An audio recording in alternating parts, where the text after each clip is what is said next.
Dobar dan, vi gledate Zelenu emisiju. To kako se odnosimo prema svom telu govori nam mnogo o tome kako se odnosimo i prema našem okruženju. Ljudi koji brinu o svom telu više brinu i o svom okruženju. Ima mnogo načina da nam telo bude zdravije, a jedan od tih načina je i trčanje. Za trčanje nam ne trebaju drugari, ne trebaju nam reketi, ne treba nam lopta, treba nam samo volja. Ja vas sad vodim na jednu veliku trku od 70 km.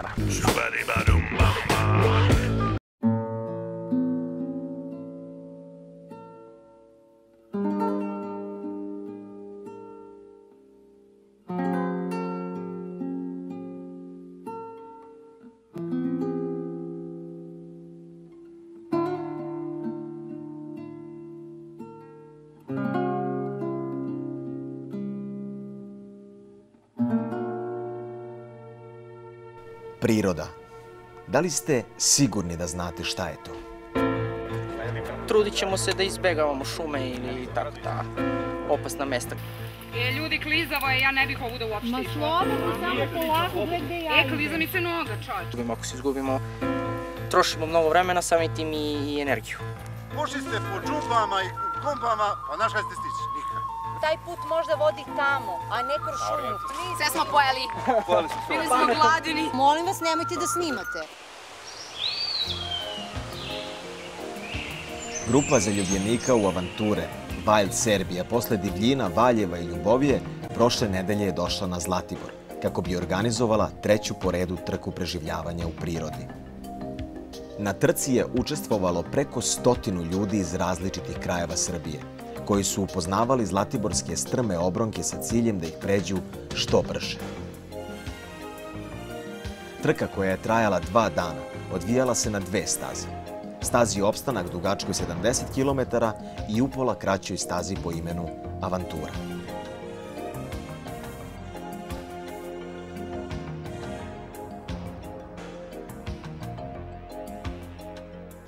Na kratko smo napustili vrevu beogradskih ulica i otišli da zabeležimo jednu priču o čoveku i prirodi. A napisali smo i dodatno poglavlje o Zlatiboru, njegovim brdima kupastog oblika, strmim padovima, šumama i potocima koje smo prelazili sa nekoliko grupa avanturista. Oni su tumarajući talasastim goletima upoznavali ne samo prirodu, već i sebe.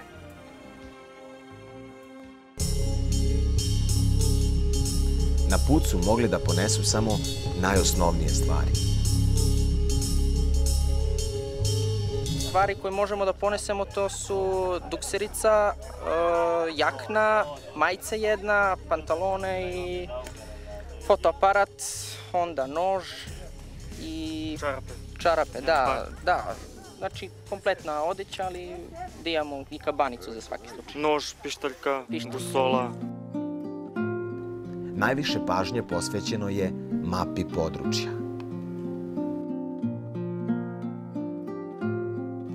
Nigde u svetu nema tako mnogo samoukih kao kod Zlatiboraca. Još davnih dana rekao je Jovan Cvijić. Usput smo sreli jednog od njih koji je potvrdio staru izviđačku izreku. Gledaj kartu, pitaj seljaka. Kuda dođete? Kad dođete, ima naniže put. Spustate se tim putem. Skroz tako prođete jedno još možda 1 kilometar, 2. I onda vidite vrh ovoga jelja. U početku je sve delovalo prilično bezazleno. Njive su bile plodne, tlo prohodno, a ljudi siti. No, vreme je proticalo, a bitke su počele. Imamo situaciju! Borba za hranu, borba sa terenom, borba sa prirodom planine i prirodom čoveka. Gde je ovaj lanac? Čekaj. Ti pretpostavljaš da je to taj. Ti ne znaš. Šta ne znaš, gledaj je izo hipse. Po trci preživljavanja Srbija je jedinstvena u Evropi. A mi smo razgovarali sa Ivanom Nastićem, jednim od njenih idejnih tvoraca. Ideja je potekla od toga da napravimo jednu manifestaciju koja će biti izazov za sve učesnike. Znači u prirodi sa minimalno opreme, da vidimo koliko smo sposobni, da se merimo sa prirodom, šta možemo da nađemo da pojedemo, kako možemo da prođemo vodu, a opet da budemo fizički jako aktivni. Svake godine ima nešto zanimljivo. Prve godine, sjećam se, bila su trojica momaka. Jedan je bio iz Loznice, drugi iz Valjeva i treći iz Novog Sada. I sva trojica su bili srednjoškolci. Jedan od njih je bio punoletan i praktično on kao tako su napravila, može da vodi ekipu na teren. I bili su dosta kreativni. Znači, napravili su bivak, stavili su kamene oblutke oko vatre, zagrejali ih, stavili oko bivaka, tako su držali temperaturu cijela noći, pa su uspeli da ulove zmiju, pa su kuvali naše konzerve usput negdje, pa su kuvali čaj od šipurka i tako dalje. Na kraju ipak nismo spavali na travi pod vedrim nebom, niti prešli ciljeve i kilometre iz sveske obaveza. Oni koji jesu, pobedili su na ovoj trci. Tročlana ekipa Sinovi šume gledala je izlazak sunca na Uvcu. Ne samo zbog svoje brzine, već i zbog toga što prirodi nisu prišli kao nekome ko je moćan, već kao nekome ko je drag.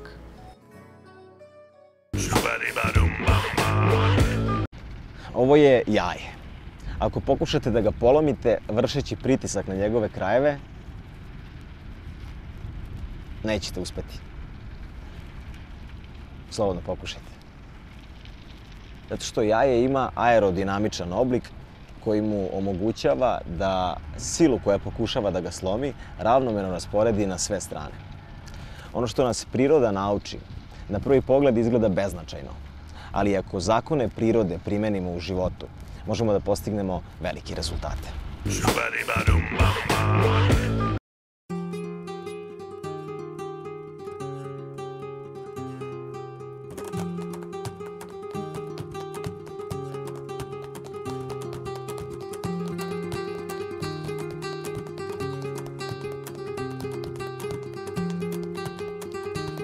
Da li ste u prirodi ikada vidjeli kockastu formu? Pitao nas je Neymar Milenko Milinković dok smo koračali njegovom kućom oblika polulopte koja živi od sunca.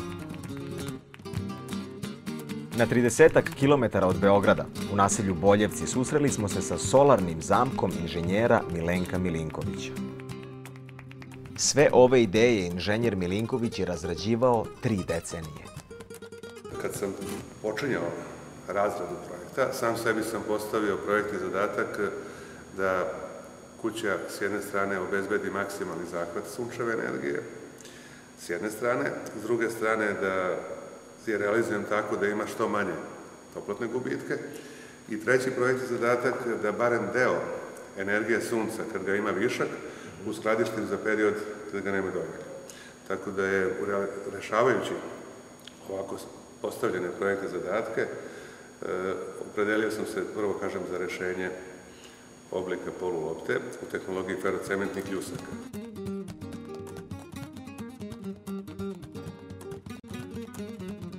Ispred kuće se nalazi i Veštačko jezero koje zajedno sa svim ostalim sliku upotpunjuje i ulepšava. Ova građevina postiže neverovatnu energetsku efikasnost. A to jezikom običnog čoveka znači da za svojih 400 kvadrata Milinković godišnje izdvaja za struju samo 100 eura, jer maksimalno iskorišćava sunčevu energiju. Ceo sistem kruženja energije spojen je sa bazenom, koji u ovoj više funkcionalnoj kući ne služi samo za rekreaciju. Izlazi topla voda koja je zagrejana suncem. Jedan manji deo kolektora služi i da obezbedi centralno zagrevanje centralno pripremljene sanitarne vode, tako da se u ovom objektu voda za tuširanje obezbeđuje nagreva isto tako korištenjem kolektora, znači sunčevom energijom. Ferocement, materijal koji se ranije koristio samo u izgradnji brodova, Milinković je upotrebio kako bi na još jedan način sačuvao prirodu. Cela građevina sazdana je od ovog materijala koji omogućava betonu da bude tanak i čvrst. Svojstva tog betona nisu ni u kom slučaju manje kvalitetna od klasičnog armiranog betona i načina gradnje. Time je uštedeo čak 60% cementa i 50% čelika. On opet kaže da se ova kuća koju ni tornado ni zemljotres ne mogu ništa, može vrlo brzo izgraditi. Kad se koristi tehnologija ferocementa, značajno se štedi na utrošku tih materijala čelika i cementa. i dobijate iste mehaničke osobine, a priznaćete i neuporedivo lepšu estetskiju formu. Treba samo malo pokupiti znanja i imati malo spremnosti da se ovo rešenje primeni, jer ono je definitivno rešenje koje obezbeđuje visok nivo mikroklimatskih uslova u objektu i minimalni utrošak energije i u fazi izgradnje i u fazi eksploatacije. I napominje da joj se održavanje nimalo ne razlikuje od održavanja klasičnih kuća. Održavanje ovakove kuće se ni po čemu ne razlikuje od održavanja bilo koje druge kuće. Postoji istina nešto malo više automatike. Energetski štedljive kuće su naša budućnost i sa tom mišlju smo napustili kuću Neimara Milinkovića u nadi da će njegov primer početi da slede i drugi.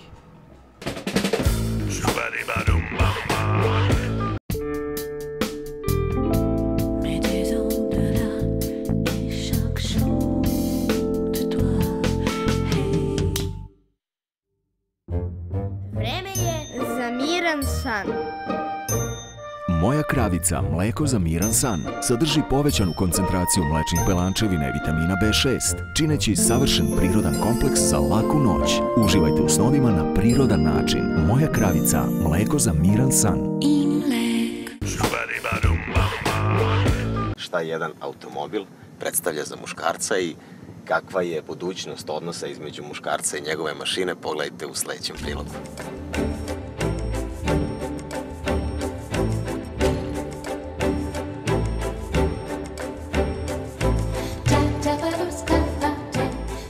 Kada su u pitanju automobili, mi muškarci smo vrlo emotivno vezani za njih.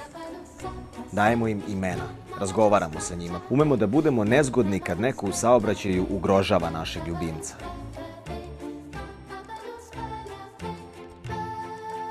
A zašto se u stvari vezujemo? Za dizajn, za proizvođača, za konjske snage?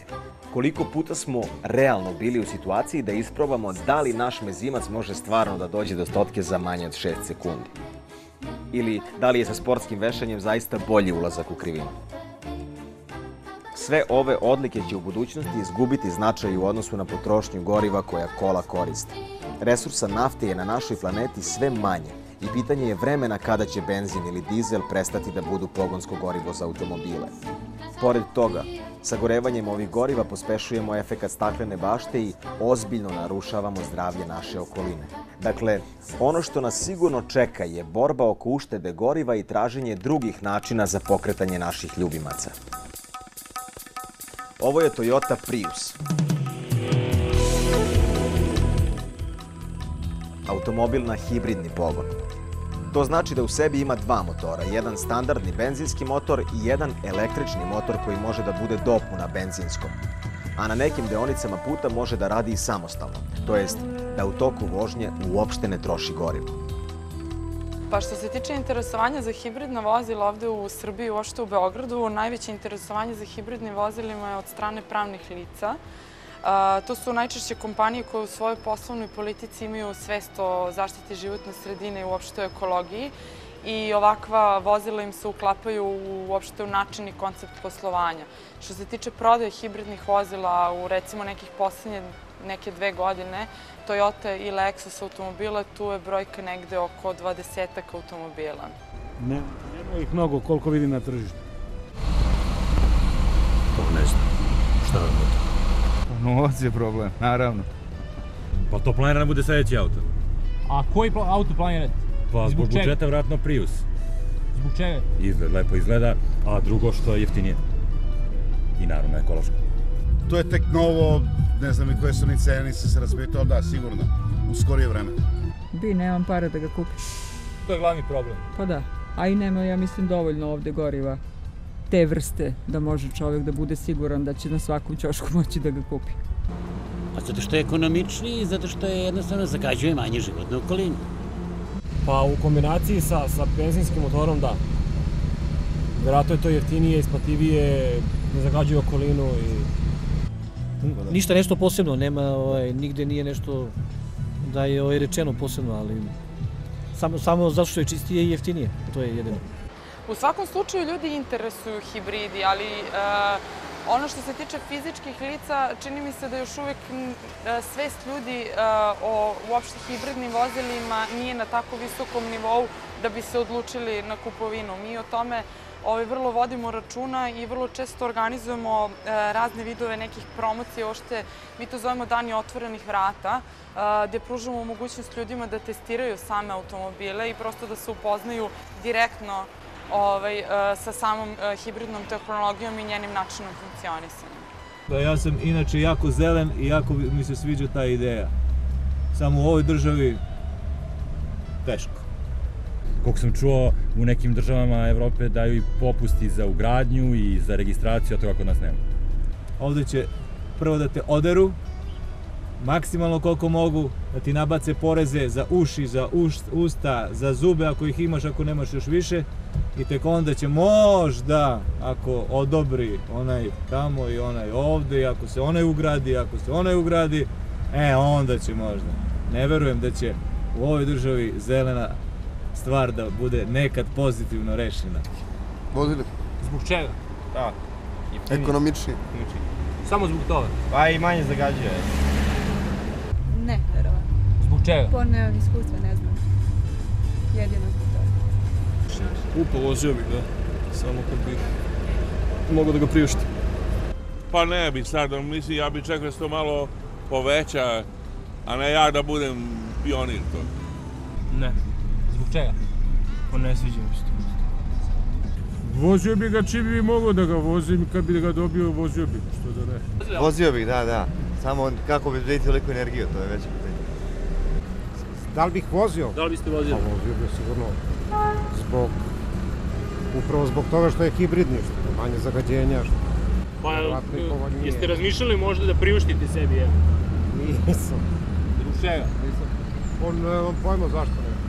Ovo je već, da kažem, druga godina za redom gde je Fond za zaštitu životne sredine obezbedio određena sredstva, odnosno subvencionisanje u iznosu od 100.000 dinara za kupovinu svih vozila na hibridni pogon, na električni pogon i za sva ona vozila koja imaju emisiju štetnih gasova ispod 100 grama po pređenom kilometru u kombinovanom režimu vožnje.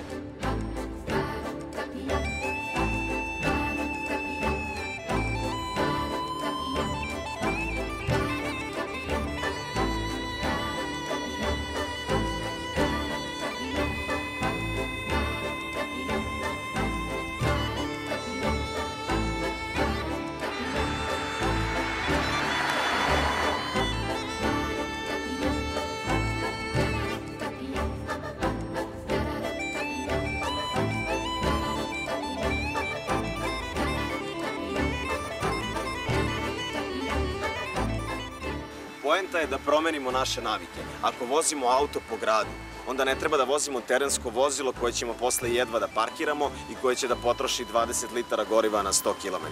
Dolazi vreme u kom ćemo morati da štedimo energiju, jer će biti sve skuplja, a resursa će biti sve manje.